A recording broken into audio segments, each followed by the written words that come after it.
And welcome back everyone to the Trekyards Vision Briefing, your weekly Wednesday dose of Star Trek ship, station, anything in between goodness. We take a look at a ship from the Star Trek universe, analyse, theorise, discuss, break down that little greebly and say, is that a quantum matrix slipstream pulse generating gyroid Mark III? And Stuart, the answer is... No, it's the Mark 4.1. Hi Stuart. Hey, how's it going? Pretty good. I'm Captain Foley, guys. Welcome back. We've just closed out. We just had our Discovery trailer not that long ago, and we've broken it down, looked at everything for you guys between then and now. And now it's Mission Briefing Day. So, on today's Mission Briefing, we're going to be taking a look at the Shenzhou, as seen in the Discovery trailer. Apologies if we say it wrong, but we haven't heard it on the screen yet, so when we do, we'll know. But Shenzhou, there you go. So the first image was what we saw originally, which we called the concept image. It was a great first indication. We both had a great time looking at it. Barry Chapman then made a conceptual 3D model quite close. I think we were both thinking this is pretty interesting, although the obvious parallels with Centaur and Ares, fair to say. But we got to see it in full. So Stuart, let's take us in and what do you think about this next picture? Well, this is the first time we see it come through the cloud cover or the dust storm, whatever it is. Yep. I believe it's probably a cloud cover. But anyway, I remember seeing it and going, wow, that's a nice looking ship. Because it is. It's a fine looking ship. I got to say. Whether it looks TOS is another debate altogether. But, I simply love it. I loved seeing it come through the cloud cover like that. I thought it was amazing. So, as the only other, we had the reveal of the Discovery ship a while ago. Has this been the only other reveal? Boy, this was handled with so much more pizzazz. Build up. There it is. And you can't see everything, but it's enough to know this is that ship. And you can see there's no glowing elements. It's not too much. It's neat. Is it TOS? I mean, I think we've done all these different review analyses, and we always come up with a different answer at the end of them. And I think at this point, I'm so into the mindset this is a visual reboot that I'm not thinking is this looking TOS, because obviously it's not. I mean, it's not. So I'm so beyond that point at this point that I'm just thinking, well, let's look at it as a design, because clearly it's not TOS. I mean, is there anything here that links to TOS at all? No. Nothing at all. It's got a saucer. That's nice.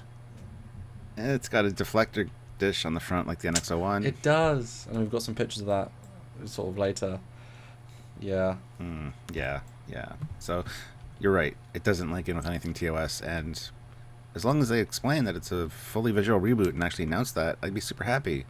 But to continue... Well, to be fair, lately they haven't seen anything officially saying that it's a prime timeline. That was kind of early on, so things have changed. Who knows what they're going for now, and nothing's really been officially announced. Well, so we know from behind-the-scenes sources that the designs were still being designed and tweaked very, very late in the game, and the VFX department was let go.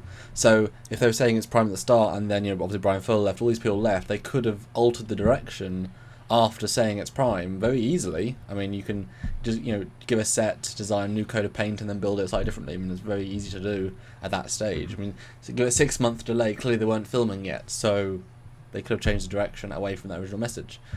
But in terms of design, obviously we can't really see that much from this, except we know what it looks like from the previous image. I kind of appreciate it hasn't got the glowing elements, the reds and the blues. That is one piece that it's super subtle in a sense, but by not having that, at least it's a visual link to this isn't those other eras, Well, to be fair, we don't know exactly if it does have those from the side, let's say, on the nacelles. When it is in warp or something, they could have added that. Yeah, that's true. So I think it might, to be honest, at least have a blue glow. I can't see it having the red, but yeah, we just don't know yet is the answer, guys. So. I'd love to see those, because it's got kind of like slits in the engines, it looks like. I mean, it doesn't look like one solid piece. I think it's got like little slits or something. Maybe this little armour that goes slightly, and then the red, you see little slits of red. So it's kind of like a very more, I guess, hyper-real version. The facades are open, you don't need them open the whole time. Otherwise armour. Same with the grills, they could just like slide open a little bit, and then you've got the glows, almost like the JJ Prize from 09. Those things raise up, and then it jumps to warp. Well, I will point out later on, and obviously you guys have seen the trailer and we've talked about these things multiple times now, there is no visible bridge window on this picture. There's no glow. There's no glow from the bridge, and you would be able to see it. If you can see other windows, which you can on the ship, you should see the bright glow of the bridge. So that's it depends on the size of the bridge, because again, we don't know the size of the ships per se. Later, we see an under shot where you see the bridge, but you would think you'd be able to see the windows from this distance at least. So I don't know. I mean, it could just be that it's so small or whatever. I mean, from later picture, it is that bulb thing at the front to the bottom, which you can clearly see. So that entire front very slightly grayer black bit should be the window strip. You should see some colour there. So maybe this is going into atmosphere. Maybe it does put armour on for special situations like going in atmosphere or in a battle, which would alleviate the whole "it's got a window" issue. Well, if you do zoom in, you can see that there is the windows there, but they have kind of a yellow glow to them, much like the deflector and stuff right now. It could just be the sun glinting off them, because it isn't in atmosphere right now. Maybe I see what you mean, although I don't. It doesn't look the same placement as the other one. It doesn't. It looks like a sort of 10 forward, sort of windows on deck 2.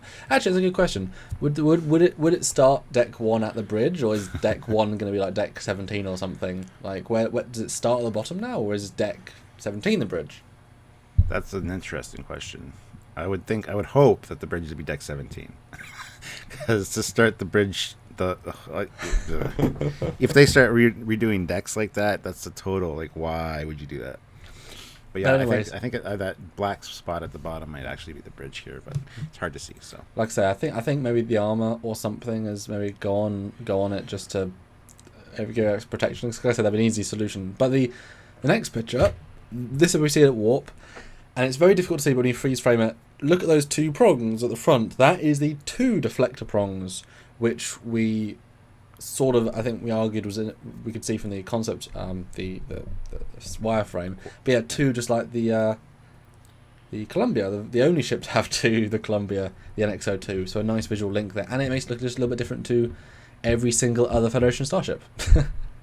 Yeah, and I don't have a problem with that. I really enjoyed that aspect of it for sure, especially if they are trying to tie in with the NX-01s. Yep, that makes sense. So.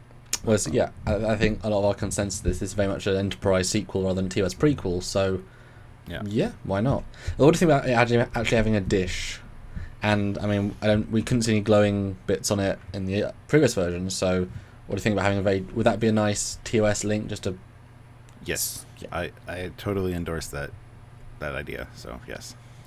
Too bad the rest of the ship, nothing. But anyway. Not there yet, yeah.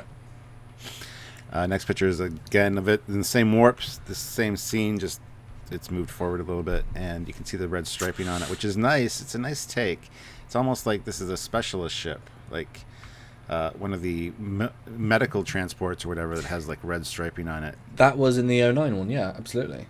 They were to differentiate itself. Well, let's jump right to the next picture because you can see a lot more of the ship, and this is just before it cuts out. So you can see there's actually a lot of red. It goes around the saucer.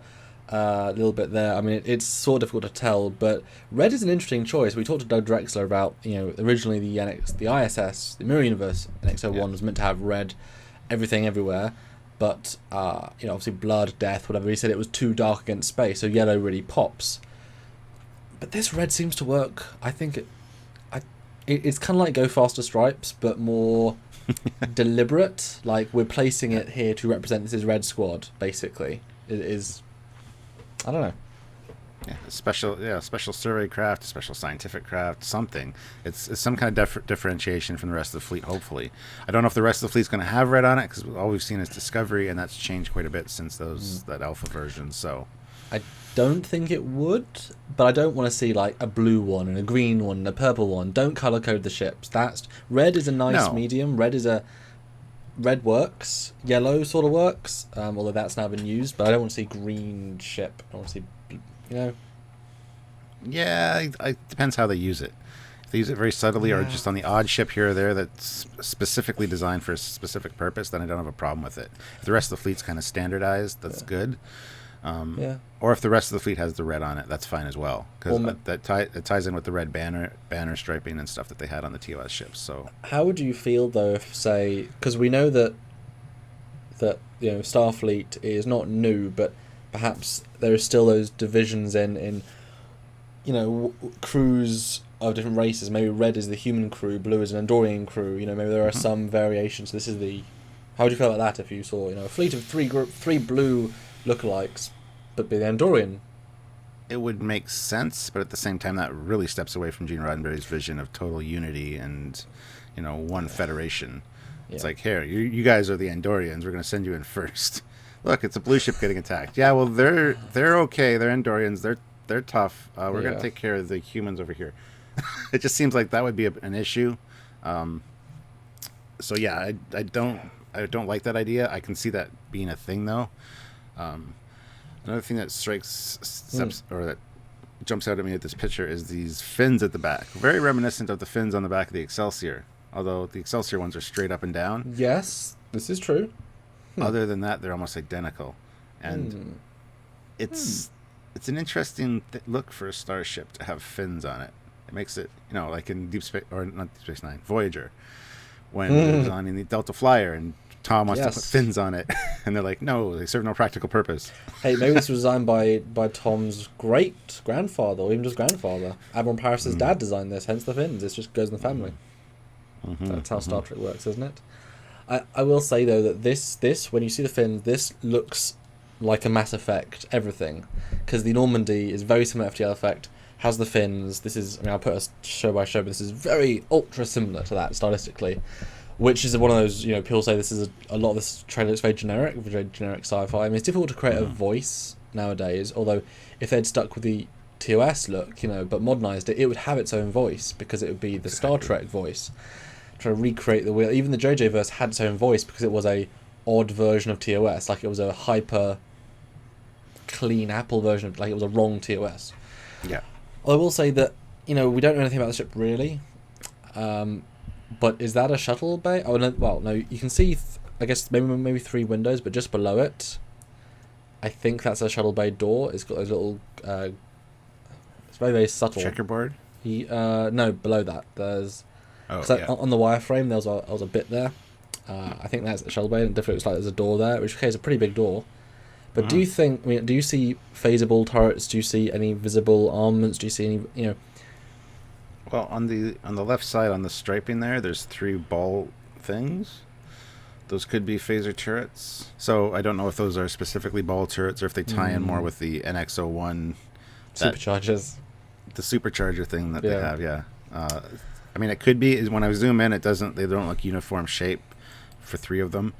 It looks like one thing, but kind of going up. So I will say one thing I appreciate about this. Bar those 2 trenches either side of the fins, the saucer is very, very clean. There's no, there's Aztecing, but it'd be difficult not to have plating, but there isn't lots of detail.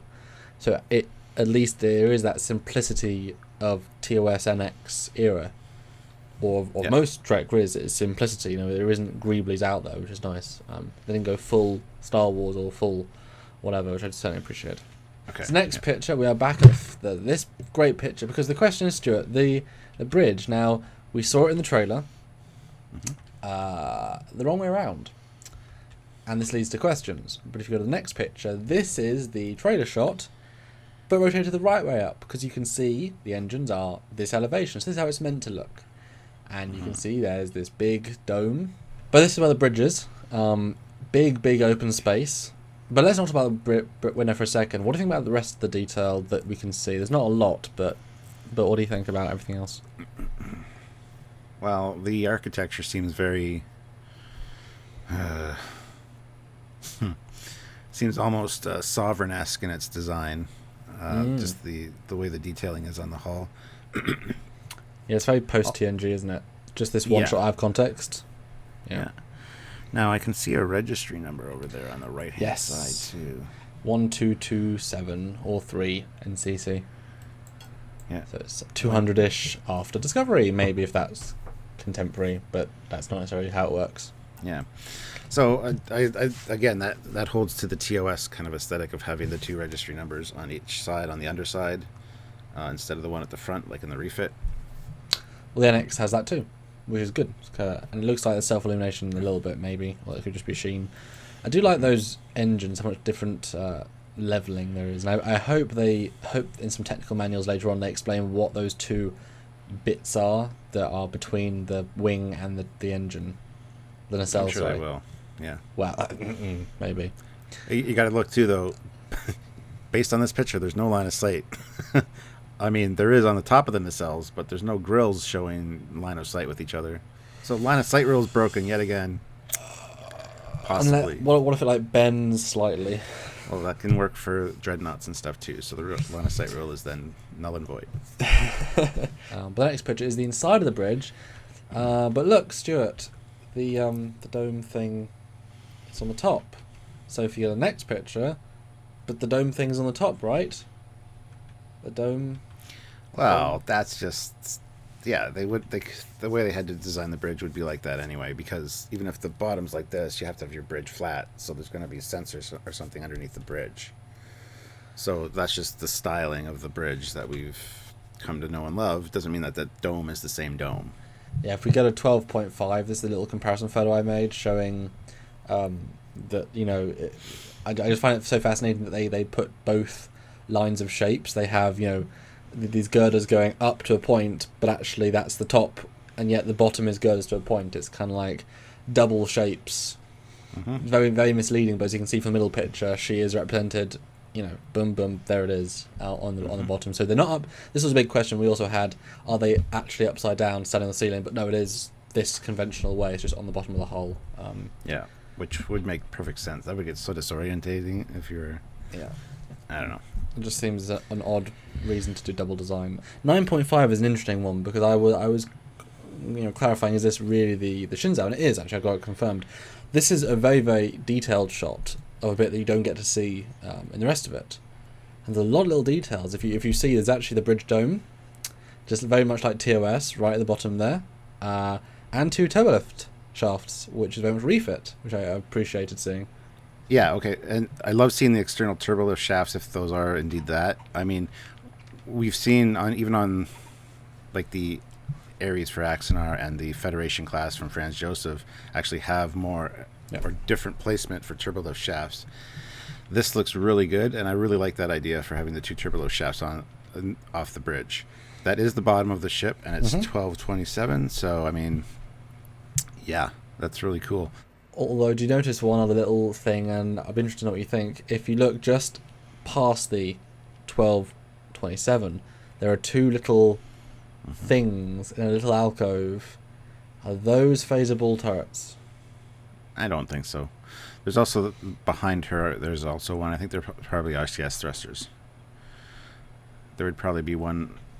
See how it angles out towards the out of the hull? There's probably one on the edge of the saucer as well. That would be my guess. I don't think they'd be weapons. They look very small for weapons, especially... It's a big ship, though. I was going to say of that era, but we don't even know what the TOS phasers really look like, because you never see them. Well, Cage. Yeah, anyway. Yeah. That's interesting. Rather than having... I mean, the TOS Enterprise had no thrusters. What's more advanced than the Enterprise NX-01's multiple thruster grids would be, I suppose, 2 maybe movable, bigger thrusters, but more around the ship. So I guess you could... Yeah, maybe you could see that. But it's clear that when we saw how high the ceiling was on the bridge, there's clearly rooms and rooms behind the bridge. It does continue into the ship. There isn't just deck 1 and then below it is, or deck 17 or whatever, below it is the second hull. It's a long stuff all over this place. Well, I just rotated the picture now, which is the first time I've done this. So it is the underside of the ship, and once you rotate it, you get a totally different feel for it. I mean... I was always under the impression it was the top of the ship, but when you do this, I mean, my eye's more drawn towards the stuff on the top left where the CBS All Access is, like the windows there and things like that. So I mean, it's just kind of putting it into perspective for me. But I don't know, it's a different way of viewing it, and it's interesting because I'm pretty sure that shot will rotate somehow as she moves past the camera, but. They're really obsessed with the underside of this ship, aren't they? Well, they've got to be. That's where the bridge is. They've got to make an effort to show it, haven't they, from now on? I know, but just it gives me a totally new appreciation for this shot. So it looks sexier when the right way up. Mm-hmm. Like the dimensionality works really well, actually. Yeah. Huh. Although those windows, either side of the, obviously further back from the bridge, are very much the Kelvin. There's also those identical windows coming off of the bridge in the Kelvin on the top, very very similar to that. Mm-hmm. I mean, again, the color scheme of the Kelvin, yes, it could be more orange because of the sun it's next to, or it's just an orangey color. In which case it'd be very similar. What do you think those white details are? I mean, they're really the only other thing in the entire place. What do you think the details are? Well, they could be escape pods. Would make a lot of sense. They could also be very similar to what we see the Daedalus class launching in some of the fan-made trailers. The Daedalus class launches pods out the top. Not sure what they are specifically, whether they're satellites or sensor domes or sensor pods or whatever, but it could be some kind of launching system, much like a missile system on a submarine. And the next picture, number 9, is, again, you can see this is where the bridge is. I mean, this display is huge, and it's also angled, which seems like such a waste of space in a sense, although I guess... In a way, yeah. I mean, I would be scared, honestly. I mean, I know that for like the Gregarian class with Mario, I helped him design part of that, and I said, hey, let's put at the back of the ship, let's put a observation room, but the windows are very open at the top and then small at the side, so you have a beautiful view, but nowhere this open. I mean, it feels like if you threw a rock and it would crack. I mean, it's so open, Yeah. Which I guess is more advanced. I mean, it's certainly more advanced than, say, the JJ Prize or the Kelvin. I mean, the Kelvin has these teeny windows. The JJ Prize has one big, but then this is implying technology far beyond those to be this big. That's in my opinion, anyway. It could just be a trick of the camera as well, zooming in and stuff. It could just, I don't know, it could just be a perspective thing. When we go to this next picture, we got a shot of the interior of the bridge again, and I gotta say something about the Insignia. I've been really thinking about this lately. You know how it's got the split in it? Originally, for the Discovery, it was split into two, and then they melded it together, but it still has the line. Is it just my imagination, or does that seem like a progression towards the future comm badges we see in Renegades, kind of with the split? Renegades to do it. Like a kind of a step towards something beyond the next generation. No, beyond already happened, though. You know what I mean. So saying this is post-Renegades, Back from the Future. No, this would be pre-Renegades. Okay. I was making it was from the future joke. Yeah, it could be from the future. I would really like that story element if it would explain a lot with this ship, to be perfectly honest with you. But that Insignia is interesting to me. I just thought I'd point that out for the people out there that know what I'm talking about. So, now the next picture is very interesting. I saw this a few days ago, and I was kind of drooling because this is a 3D printed, poorly painted, by the way, model of the Shenzhou. So somebody has 3D printed this thing, and it looks amazing. You get to see more details here that we can't see in the trailer. You can see a shuttle bay at the back with a landing area. So this was sent to me, but it didn't say exactly where it came from, so sorry, I can't credit the person who did. What's interesting is that obviously what's great is that they've used the back view from the teaser image, so that's where they've filled in the gaps.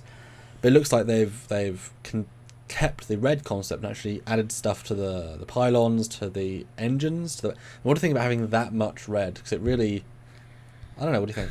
I like it. It pops for me. It looks really good. Yeah. It just unfortunately doesn't tie in with any of the Starfleet aesthetics. This stuff doesn't though. So I mean, it's all about the design at this point rather than. I know. But yeah, I like it. I think it looks fantastic. It's a great choice to do that, and I want to see more ships like this. And again, this is obviously this is fan 3D printed, but it's fun to see in 3 dimensions.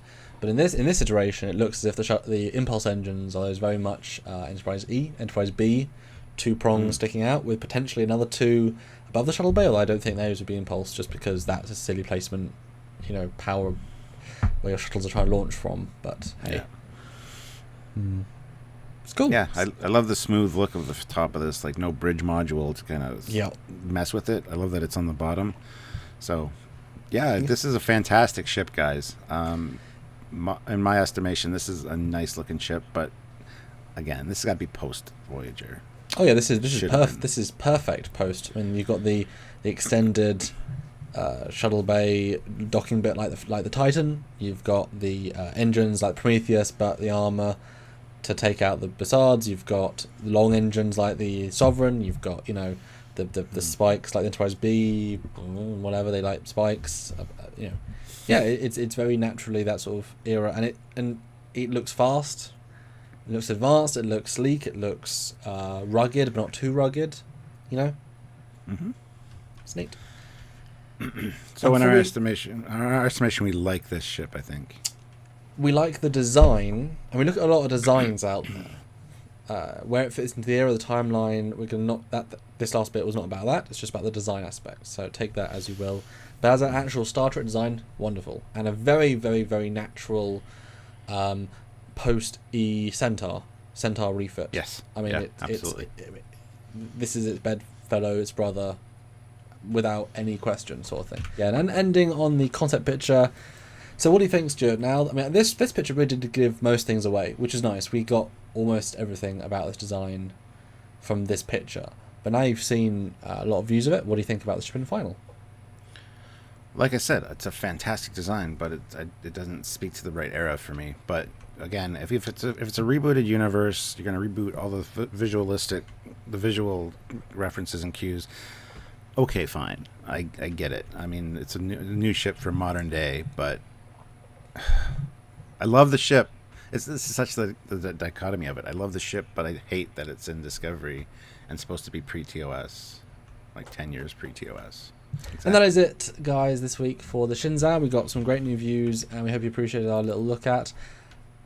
Here ends our Discovery extravaganza. We put a lot of extra work into doing these specials for you, and some people say we did too many, but the fact is this trailer gave away the aesthetic of so many pieces of the universe. Each era has a new transporter, has a new phase or whatever, but each of those things can be linked into canon, should be, shouldn't be, whatever. So it's not about analysing the trailer, it's about analysing what we see in the trailer, the universe. Yes. And we hope you really appreciate it. And you guys have had some amazing comments. A lot of you have sat down and watched these things, so thank you so much. Back to normal viewing of our show, really. And stay tuned, guys. When Discovery comes out, we're going to do episode breakdowns and reviews, and then we're going to again break it down and examine all the new tech, and maybe not cram so pack every week, but we will spread it out, and you'll have a lot of goodness. So as we start to say, we'll do the research, so you don't have to. Exactly. Yeah. And if you guys want to help us out to do that, you definitely can. There's a description down below. There's a link in that to Patreon. Click that if you want to head over to Patreon and help us on a monthly basis. That'd be greatly appreciated. Yep. It helps us with daily life and just making sure that we have the time to do this kind of thing. Or if you want to make a one-time donation, head on over to Trekyards.com. There's a huge donate button. Click that. And if you want to throw us $10 or $25 when you have some extra cash. That'll definitely help out as well. And you're helping out a show, hopefully, that you guys love, and we can definitely bring you more goodness on a regular basis. But if you can't afford that $10, hey, that's all right. There's a lot of people out there that just can't. So share the good Trekyards word. Anyway, you think Trek fans would enjoy the show? Facebook, Twitter, MySpace, Instagram, Snapchat, iMovie. Can't do iMovie, but anywhere. Think outside the box. Buy those planes that go in the sky, do the smoke signals. Trekyards.com. Check it out now. Send us a picture. We'll love it. Whatever you want to do, share the good word. And don't forget the Facebook groups, Trekyards and Fleet Yards, and don't forget to hit the like button, because that helps us. Hit the like button, and don't forget to subscribe. Absolutely. So until next time, guys, I'm Captain Foley. And I'm Commander Coggins. And we'll see you in the future. Yeah. Bye, everybody. Bye, guys.